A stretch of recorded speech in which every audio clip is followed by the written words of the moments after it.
नमस्कार विद्यार्थियों, आप लेकर आ चुके हैं फिर एक मोस्ट टाइम की क्वेश्चन जो कि है समीकरण की शुद्धता की जांच कीजिए। समीकरण की शुद्धता की जांच कैसे करना है, एक वीडियो इस पर भी आ चुकी है और पुनः मैं लेकर आया हूं एक बार और। लेकिन उससे पहले यदि चैनल पर नए हैं तो चैनल को सब्सक्राइब करिए, बेल आइकन को दबाइए जिससे आने वाली वीडियो आपको तक तुरंत पहुंचे। और वीडियो पसंद आती है तो लाइक करिए और कमेंट्स भी करिए और दोस्तों को शेयर भी कीजिए। और यदि किसी प्रकार की परेशानी आती है तो वीडियो को तुरंत एक बार रिवर्स करके पुनः देखिए। यदि फिर भी कोई परेशानी आती है तो कमेंट्स आपके लिए हमेशा खुला है, तो वहां पर जाके आप कमेंट्स करके हमसे कुछ ना कुछ पूछ सकते हैं। तो दोस्तों ये क्या है, हमारा बीमीय विधि के समीकरण की शुद्धता की जांच करना है। अब जांच किस प्रकार करना है, यहाँ पर देखिए मैंने पहला जो समीकरण लिखा, पहला समीकरण हमारा है v बराबर u प्लस एटी दिया हुआ है। तो इसमें जहां u बराबर क्या दिया है, प्रारंभिक वेग दिया है, v बराबर आपको अंतिम वेग दिया है, t बराबर आपको समय दिया हुआ है और a बराबर आपको त्वरण दिया है। आपको यहाँ पर जो दिया है सबसे पहले उसको लिख लीजिए बाकायदा अच्छे से। ये देखिए दिया है, जो दिया था मैं उसको लिख रहा हूं, v बराबर u प्लस एटी। अब इसको आपको सिद्ध करने के लिए सबसे पहले इसकी विमाएं पता होना चाहिए, यानी कि विमेय सूत्र के रूप में पता होना चाहिए कि इसका होता क्या है। तो यहाँ पर देखिए जो इसकी विमाएं है, उसके बाद प्रारंभिक, यहाँ पर मैं चूंकि लिख रहा हूं प्रारंभिक वेग। अब जो प्रारंभिक वेग हमारा u है, तो u का क्या होता है, यहाँ पर देखिए u जो है उसका क्या होगा हमारा LT-1 होता है। ठीक है, ये याद रखिएगा आपको। इसके बाद अंतिम वेग का भी सेम होगा, क्योंकि वेग लग रहा है और वेग का जो होता है वही चाहे अंतिम हो चाहे प्रारंभ हो।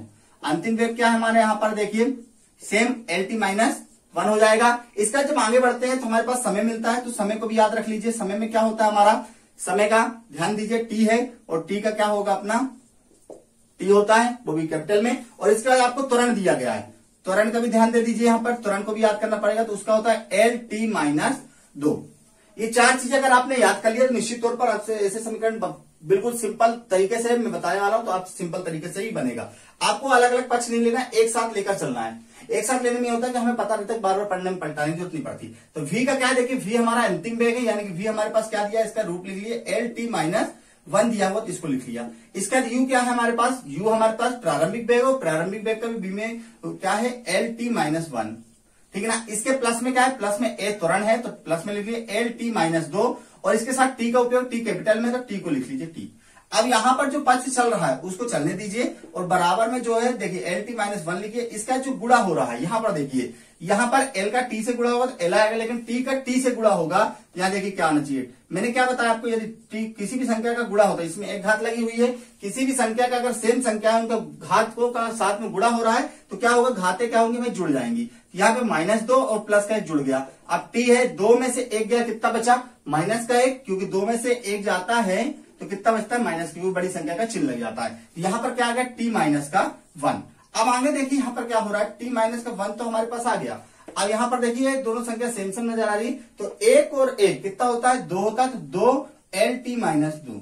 अब यहाँ पर ध्यान दीजिए, 2 क्या हमारा विमीय, जो 2 है हमारा वो क्या है, विमीय रूप है। अगर इसको देखिए यहाँ पर क्या है, 2 विमाहीन राशि है। क्या है, विमाहीन राशि, इसका कोई भी विमीय रूप नहीं होता, इसको नगण्य मानकर छोड़ देना है आपको। तो क्या करना है, LT-1 और बराबर में भी, सॉरी ये 1 है, यहाँ 1 निकाला था 1, यहाँ भी LT-1 आ जाएगा। ये आ गया आपका दोनों पक्ष बराबर। यहाँ पर आपको लिख देना है LHS बराबर RHS।